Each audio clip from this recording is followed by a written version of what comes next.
Hey guys, well today is the day before the NBC Heads Up Championship. Tonight is the draw party, which I'll be at, supporting my friends. But as I mentioned earlier on Twitter, I'm not going to be playing the NBC Heads Up event this year.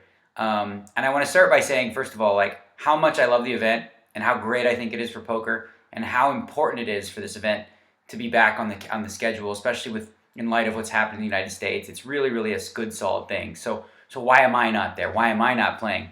Is the question. And it really comes down to the simple answer is like a prior commitment, right? I promised some friends who need my support, need me to be there for them this weekend.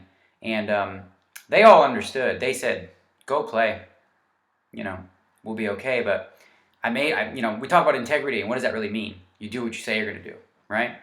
So I've looked back in my life and the amount of times where I've made a poker tournament a priority over my friends and my family. And not that poker is obviously important to me, but I'm going to be playing like 45 or 50 tournaments this year. And this is one, and I promised my friends that I was going to be there for them, and I want to be there for them. And I look back, and I think like in a year from now, if I look back and say, okay, well, I missed the NBC Heads Up. I could have won that thing. It would have been awesome for a lot of my goals, the GPI and everything like that.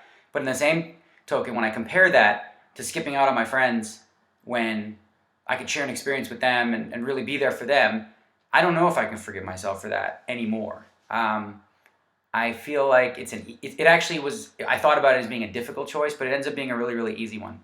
And I want to do everything I can to support the event. I'm gonna be down there when I can for the first day. It's just that if I were to win the event, I would miss out on some time with my friends that I promised that I would spend with them. And again, like I said, they were totally open to me not coming and playing, but I asked myself, like, what kind of friend do I want to be? What kind of father would I want to be? What kind of husband, if I'm going to be a husband, which I am at some point, and I've realized that, which is a segue we'll get to in just a second. But what kind of guy do I want to be? Is someone who, like, it's non-negotiable? Like, if you asked me this probably 2 years ago, absolutely non-negotiable. No way. Would never miss the NBC Heads Up. No, somebody died, I'd be like, okay, I'll be there on Monday. No big deal. But I've realized sort of where that got me in life in a lot of ways. I've pushed a lot of friends away. Like, I thought about it, and the closest people to me in my life, my agent Brian, my 2 assistants Patty and Joel, my golf guy Christian.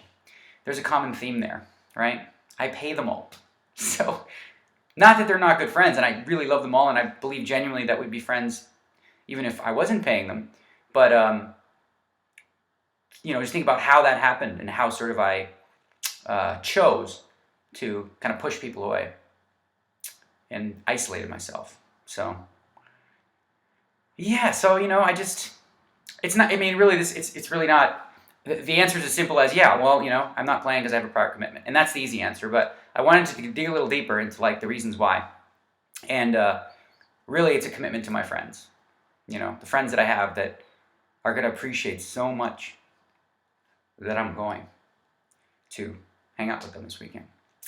And, that makes me feel good, If I was going to be at the NBC Heads Up, even if I'd won, and won the money and all that, I know that I would feel inside like an emptiness and that I let some people down.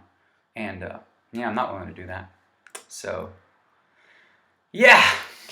So, segue, a lot of you saw Millionaire Matchmaker, I'm sure, and, I did that last May, shot it, and Lindsay and I, we hung out for a few months. She's really a great girl.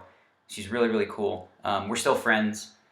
No hard feelings. We didn't end up being, like, a perfect match, and that's okay, but, like, I root for her, and, she's just I have nothing bad to say about her, really. She's absolutely great. I had actually an interesting weekend this weekend, and I tweeted that I had some discoveries, and I realized something. I've done this, I was married, once. I've done the single life, which is fun, and I convinced myself in a lot of ways that, yeah, single, woo, haha, it's awesome, yeah. But I realized that I am a romantic at heart. And that's not really for me, It's not my cup of tea, as they say. I'm not judging others that prefer that sort of lifestyle, but I have love to give somebody, and I know she's coming. And I want kids and all that stuff. So, yeah, so that's something that I've struggled with for a long time. It's like saying, I'm good either way. And I am. And I promise you, like, if it doesn't happen, it doesn't happen. And I'm not going to settle for anything less. So how's this first statement? If the woman, whoever she is, walks into a room, I'm not going to miss the opportunity to see where that goes because I'm with somebody who I know is not the one. So what I'm committed to being, really, is the kind of man that would attract this idea of the woman of my dreams, whoever that is. What kind of a man would this woman, who I decide is the one, want to be with? And is it someone that would make, a poker tournament a priority over a commitment to their friends? Is he the kind of man that, does the single man thing, as they say? And the truth is, I guess I wouldn't want a woman who wanted a man like that. You know what I'm saying? That's not, and again, I'm not judging others who would, but it's not the version of my dream girl that I've depicted in my head that I'm waiting for and will find in time. But, so this commitment to my friends and me keeping my word, what it has done to my poker schedules, obviously I won't be at the NBC Heads Up and the LAPC, but I'm totally ready to get back at it. Playing, my next tournament's going to be the WBT Bay 101. I'm excited to get back there. It's always like a really welcoming event. There's so many fans and so much thanks that we owe, like Marco, who's passed away, and Matt Savage, who's sort of taken on the torch, and Marco's son as well. There's a lot of history there, so it's an event that a lot of the pros always support, and I've never missed one. I missed one, but other than that, I don't plan on it. And after that, another monster EPT London.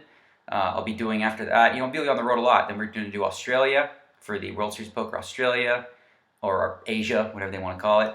And after that, there's EPT Berlin. Then we got EPT Monte Carlo. So it's going to be like heavy getting on the road trip. So this little time, I'm going to make sure that I cherish it, because essentially I'm not going to be playing a tournament until March. So all of February is clear.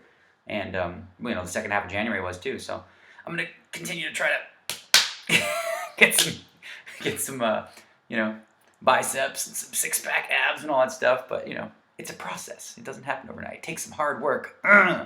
Anyways, that's all I wanted to share with you guys. And, not to make a bigger deal out of it than it was. It really is as simple as I'm just choosing to keep a commitment to friends versus playing the tournament that I'd love to play. And I'd love to do both, believe me. And I exercised every option to see if I could do both and just couldn't make it work. So I'm choosing what's right for me, and I hope you guys can respect that. Peace.